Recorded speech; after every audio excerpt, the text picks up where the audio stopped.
Good morning! Maaga. Ngayon kami gumising kasi may magsa-summer vacation kami ng asawa ko kasama yung pamilya niya, kaya maaga gumising para mag-ready na. Pag-ready na kami. Ay, madaling araw pa to.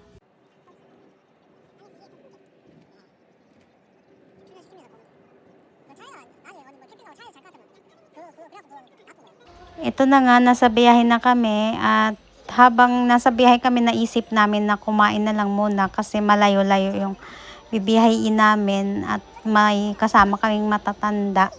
Baka gutumin din sila kaya nag-stop over kami para kumain.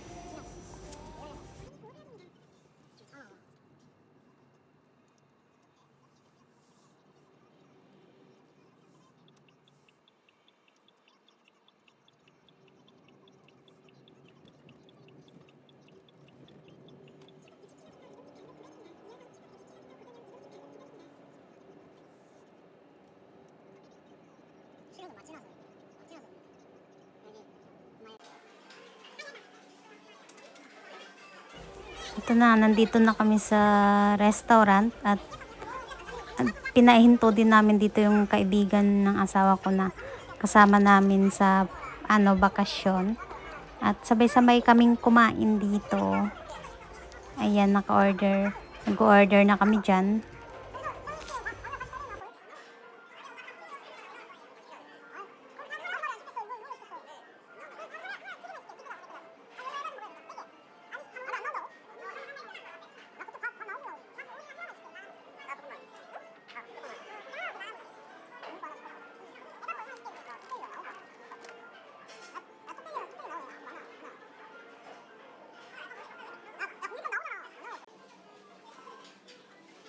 At ito na nga, ilang minutes lang kung dumating na yung in-order naming pagkain. Kakain na muna kami.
Dito pabalik na kami ng sasakyan, tapos na kami kumain at kumain muna ako dyan ng Michelle para inumin at ang sobrang init, grabe. Ayan, lakad-lakad, punta na sa sasakyan.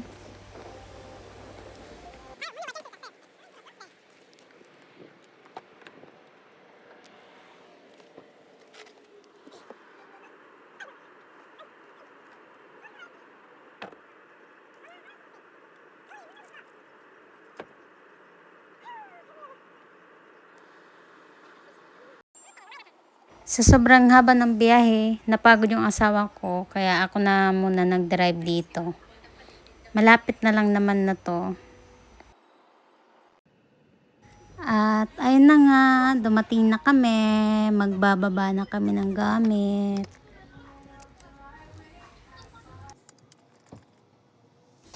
At ito na nga, ito yung tutuluyan namin. Dito sa South Korea, ang tawag dito ay pension. At medyo malaki na yung kinuha namin kasi 3 pamilya kami dito.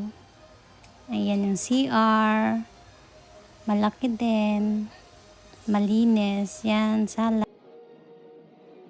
Ito yung indoor pool. Sa cellphone ko na lang yan kinuha kasi lobat na yung camera ko.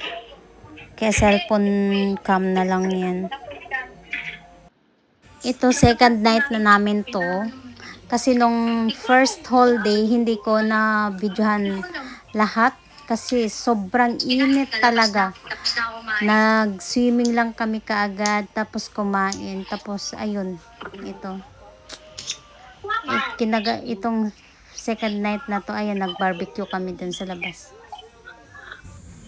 Ito, last din na namin to, na sumakay kami ng banana boat. Ako yan, pati yung kaibigan ng asawa ko. Tapos yung nagvi-video sa amin yung asawa ko yan. Parang kaming dalawa lang nag-enjoy, kami lang dalawa sumakay.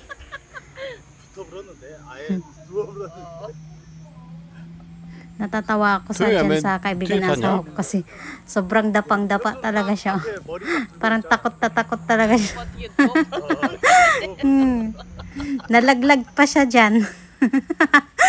Tawang-tawa talaga kami dyan. 태워져서 보고 있어.